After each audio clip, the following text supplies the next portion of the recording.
Bismillahirrahmanirrahim. Assalamualaikum warahmatullahi wabarakatuh. Jamaah sekalian yang dirahmati Allah, mari kita bismillah berniat menunaikan rukun Islam yang kelima ini. Semoga Allah memudahkan jalan bagi kita. Kita senantiasa berusaha dan berdoa kepada Allah Subhanahu wa taala. Kalaupun mungkin kita belum berkesempatan, mudah-mudahan anak-anak kita, cucu-cucu kita bisa menunaikan ibadah haji, memenuhi panggilan Allah Subhanahu wa taala. Amin ya rabbal alamin. Alhamdulillah. Alhamdulillahilladzi an'ama 'alaina bi ni'matil iman wal islam. Asyhadu an la ilaha illallah wahdahu la syarika lah wa asyhadu anna Muhammadan 'abduhu wa rasuluh. Ayyuhal ikhwan taqullaha haqqa tuqatih wa la tamutunna illa wa antum muslimun. قال الله تعالى في القرآن الكريم أعوذ بالله من الشيطان الرجيم بسم الله الرحمن الرحيم فيه آية بينة مقام إبراهيم ومن دخله كان آمنا ولله على الناس حج البيت من استطاع إليه سبيلا ومن كفر فإن الله غني عن العالمين. Sadaqallahul azim. Amma ba'du. Jamaah Jumat yang dirahmati Allah, marilah pada kesempatan ini kita meningkatkan rasa syukur kita kepada Allah Subhanahu wa taala atas segala nikmat, karunia, pemberian Allah yang tiada terhingga jumlahnya, yang tiada bisa kita menghitungnya. Wa in ta'uddu ni'matallahi la tuhsuha. Maka menjadi kewajiban bagi kita untuk bersyukur kepada Allah Subhanahu wa taala dalam hati, dengan lisan, dan tentunya dengan perbuatan kita. Selanjutnya saya selaku khatib mewasiatkan, mengajak, dan ini menjadi inti khutbah. Marilah kita meningkatkan iman dan takwa kita kepada Allah Subhanahu wa taala dengan berupaya melaksanakan perintah-perintah Allah, dengan dibarengi untuk meninggalkan larangan-larangan Allah Subhanahu wa taala. Insyaallah kita dengan demikian ini menjadi orang-orang yang paling dimuliakan di hadapan Allah Subhanahu wa taala. Inna akramakum 'indallahi atqakum. Sungguhnya orang yang paling mulia di antara kamu sekalian adalah orang-orang yang paling bertakwa di antara kamu.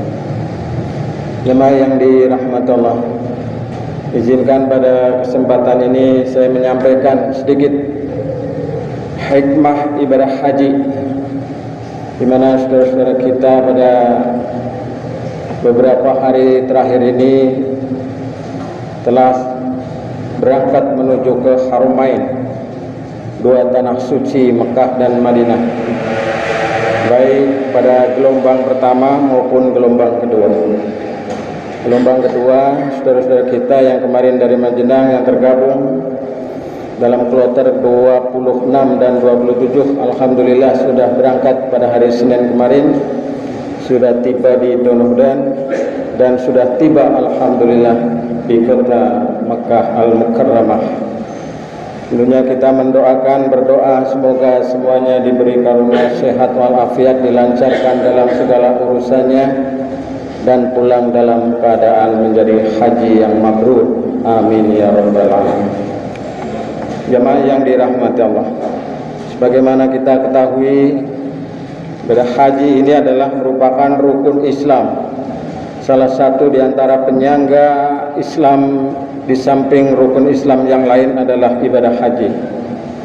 Maka selamat dan sukses bagi jemaah sekalian yang sudah berkesempatan menunaikan ibadah haji.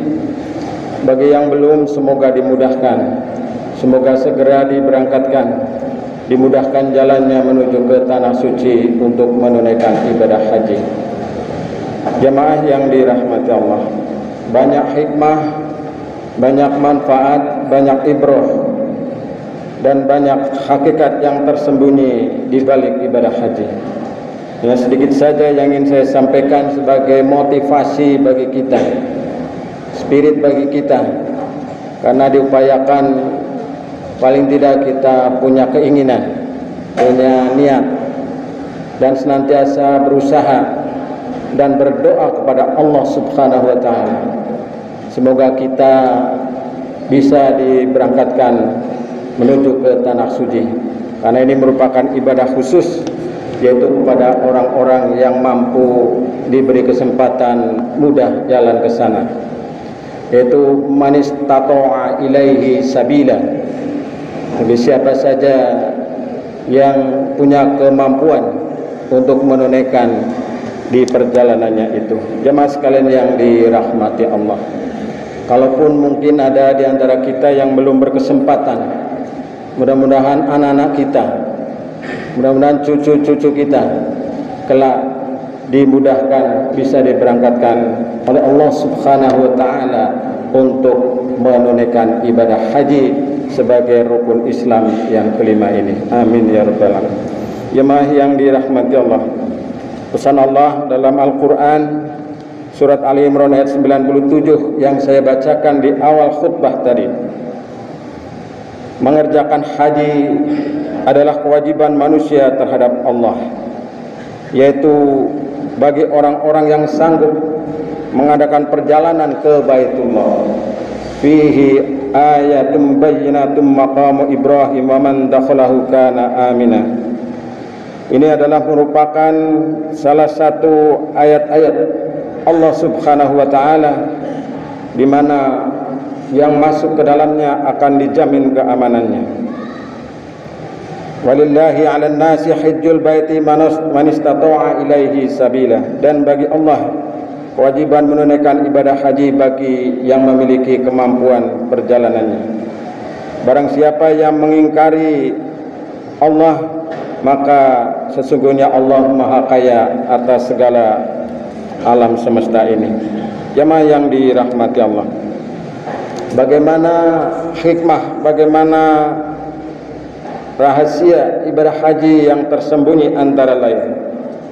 Yang pertama, bahwa haji mabrur akan dibalas oleh Allah Subhanahu wa Ta'ala dengan balasan surga, sebagaimana dalam hadis riwayat Bukhari dan Muslim yang sangat terkenal itu, al-hajjul mabrur laisa jaza illal jannah.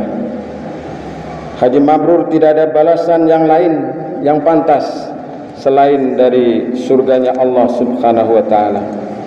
Maka dari itu, bagi yang menunaikan ibadah haji dengan menetapi rukun, wajib, syaratnya dan sunah-sunahnya secara baik, maka fa insyaallah dia akan ditempatkan di surganya Allah Subhanahu wa Ta'ala. Bagi yang sudah berkesempatan haji, mudah-mudahan mabrur selamanya dan kelak ditempatkan di surganya Allah Subhanahu wa Ta'ala. Amin ya rabbal alamin. Kemudian yang kedua, jemaah sekalian, ini adalah merupakan jawaban atas panggilan Allah Subhanahu wa Ta'ala, sebagaimana dalam hadis Rasulullah sallallahu alaihi wasallam pernah menyampaikan, orang-orang yang berjuang di jalan Allah, orang-orang yang berhaji, serta orang-orang yang umroh adalah tamu-tamu Allah, duyufur rahman. Allah memanggil mereka, mereka pun memenuhi panggilan Allah Subhanahu wa Ta'ala. Oleh karena itu, jika mereka meminta kepada Allah, mereka pasti akan dikabulkan. Ini adalah hadis riwayat Ibnu Majah. Jemaah sekalian yang dirahmati Allah, labbaik Allahumma labbaik. Mereka memenuhi panggilan Allah, di mana banyak sekali panggilan-panggilan. Ada panggilan harian berupa sholat 5 waktu, ada panggilan mingguan berupa sholat Jumat, ada panggilan bulanan, ada pula panggilan tahunan, yaitu berupa puasa Ramadan, serta ada panggilan yang sekali seumur hidup, yaitu menunaikan haji ke Baitullah. Maka ini adalah merupakan salah satu jawaban panggilan Allah Subhanahu wa taala kepada kita. Kemudian yang ketiga jemaah sekalian, ibadah haji adalah merupakan salah satu amalan yang paling baik di antara amalan-amalan baik yang lain. Dalam sebuah hadis Rasulullah sallallahu alaihi wasallam pernah ditanya dari Abu Hurairah radhiyallahu an bahwa Rasulullah sallallahu alaihi wasallam ditanya, amal apakah yang paling utama wahai Rasul? Rasulullah sallallahu alaihi wasallam menjawab, iman kepada Allah dan Rasulnya. Lalu ditanya lagi, kemudian apa lagi ya Rasul? Beliau menjawab, berjuang di jalan Allah atau jihad fi sabilillah. Kemudian ditanya lagi, kemudian apa lagi ya Rasul? Yaitu haji yang mabrur. Hadis riwayat Bukhari, Muslim, Tirmidzi, Nasa'i dan Ibnu Majah. Hadis tersebut menjelaskan bahwa ibadah haji merupakan salah satu amalan yang paling baik di antara amalan-amalan baik yang lain yang semisal dengan itu, sesuai dengan kondisi kemampuan orang masing-masing. Jemaah sekalian yang dirahmati Allah. Selanjutnya, ibadah haji juga merupakan salah satu penghapus dosa, salah satu kafarat dosa, di mana manusia tidak ada yang lepas dari salah dan dosa. Al-insan makhlul khata' wan nisyan. Bukankah kamu mengetahui wahai Amru bahwa agama Islam itu menghapus dosa-dosa di masa yang lalu, dan bukankah hijrah itu juga menghapuskan dosa-dosa di masa yang lalu, dan bukankah haji itu juga menghapuskan dosa-dosa di masa yang lalu? Hadis riwayat Muslim. Jemaah sekalian yang dirahmati Allah. Selanjutnya yang tidak kalah pentingnya, ibadah haji juga mengandung hikmah atau pelajaran, yaitu menghilangkan kefakiran. Ikutilah antara haji dan umroh, yaitu amalan haji kemudian dilanjutkan dengan menunaikan umroh, karena keduanya itu akan bisa menghilangkan kefakiran atau kemiskinan dan menghapus dosa-dosa, sebagaimana bara api yang menghilangkan kotoran besi, emas dan perak. Dan tidak ada balasan atau pahala bagi haji yang mabrur kecuali jannah atau surga. Jemaah sekalian yang dirahmati Allah. Kemudian yang keenam, ibadah haji merupakan ibadah yang pahalanya besar di hadapan Allah Subhanahu wa taala. Akan adalah pahala yang besar bagi orang yang menjalankan seluruh amalan ibadah haji dengan baik. Bahkan hal tersebut akan terasa hingga orang tersebut pulang ke negaranya. Hal ini telah dijanjikan oleh Allah Subhanahu wa taala sebagaimana sabda Rasulullah sallallahu alaihi wasallam, siapa yang berhaji ke Ka'bah lalu tidak berkata-kata seronok dan tidak pula berbuat kefasikan, maka dia pulang ke negerinya sebagaimana ketika dilahirkan oleh ibunya. Jemaah sekalian yang dirahmati Allah, Masya Allah, luar biasa. Hendaklah menjadi ketertarikan bagi kita, khususnya yang sudah memiliki kemampuan secara finansial maupun kemampuan yang lain, untuk mendaftarkan, untuk berniat ibadah haji. Lalu yang ketujuh, jamaah sekalian yang dirahmati Allah, ibadah haji mendapatkan tarbiyah langsung dari Allah Subhanahu wa taala. Orang-orang yang pernah mengerjakan ibadah haji mengatakan bahwa ibadah haji adalah puncak ujian dari Allah Subhanahu wa taala. Hal ini disebabkan karena jumlah orang yang sama-sama mengerjakan ibadah haji di sana terlalu banyak hingga jutaan orang, dan tentu menjadi tantangan tersendiri bagi jamaah haji. Maka Rasulullah sallallahu alaihi wasallam menyampaikan bahwa Allah Azza wa Jalla telah menjanjikan akan rumah ini, akan berhaji kepadanya tiap-tiap tahun 600.000, jika kurang niscaya dicukupkan kepada mereka oleh Allah dari para malaikat. Hadis riwayat Bukhari dan Muslim. Jemaah yang dirahmati Allah, itulah diantara hikmah ibadah haji. Kemudian yang kedelapan, tidak kalah pentingnya adalah menguatkan iman. Ibadah haji secara tidak langsung telah mengumpulkan umat Islam dari seluruh pelosok dunia. Tentu seluruhnya terdiri dari berbagai macam bangsa, warna kulit dan bahasa. Hal ini tentunya menunjukkan kebenaran Allah Subhanahu wa taala dalam Al-Qur'an yang diharapkan menjadi penguat iman karena langsung melihat bukti kebesaran Allah Subhanahu wa taala. Bagaimana dalam surat Al-Hujurat ayat 13 yang sering kita dengar, ya ayuhan nas inna khalaqnakum min dzakarin wa unsa wa ja'alnakum syu'uban wa qabaila lita'arafu inna akramakum 'indallahi atqakum. Wahai sekalian manusia, sungguhnya kami menciptakan kamu dari seorang laki-laki dan perempuan, berbangsa-bangsa dan bersuku-suku, supaya kamu saling kenal mengenal. Di sana begitu merasakan apa yang difirmankan oleh Allah Subhanahu wa taala dalam surat Al-Hujurat ayat 13 ini. Kemudian yang ke-9 jemaah sekalian yang dirahmati Allah, pelajaran dari peristiwa orang-orang yang soleh. Karena Mekah menyimpan banyak peristiwa-peristiwa bersejarah, di antaranya adalah sejarah Nabi dan Rasul beserta para sahabatnya.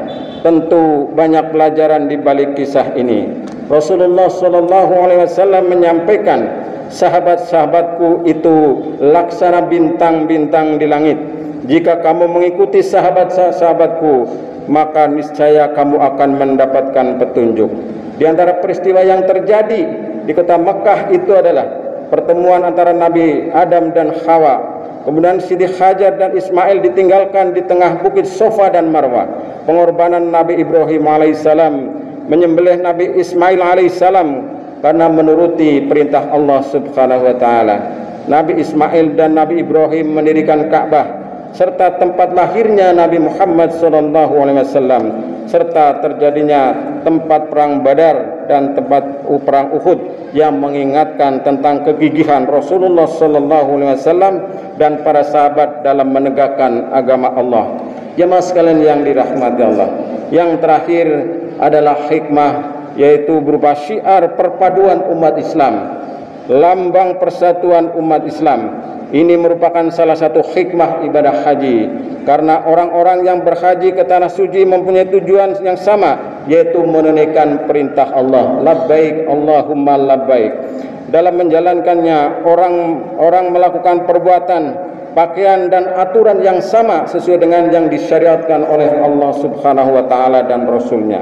Ini menggambarkan perpaduan dan persatuan yang luar biasa di antara umat Islam sedunia ini, dan gambaran inilah yang semestinya diamalkan dalam kehidupan sehari-hari kita sebagai umat Islam, yaitu kita menggalang persatuan dan ukhuwah Islamiyah di antara saudara-saudara kita. Demikianlah jemaah sekalian di antara hikmah dan manfaat atau ibrah dari ibadah haji, dan mungkin masih banyak lagi ibrah atau hikmah yang bisa kita petik, yang bisa kita ambil. Semoga bermanfaat bagi kita semuanya. Amin ya rabbal alamin. Barakallahu li wa lakum fil Qur'anil azim wa nafa'ani wa iyyakum bima fi minal ayati wa dzikril hakim. Aqulu qawli hadza astaghfirullahal azim innahu huwal ghafurur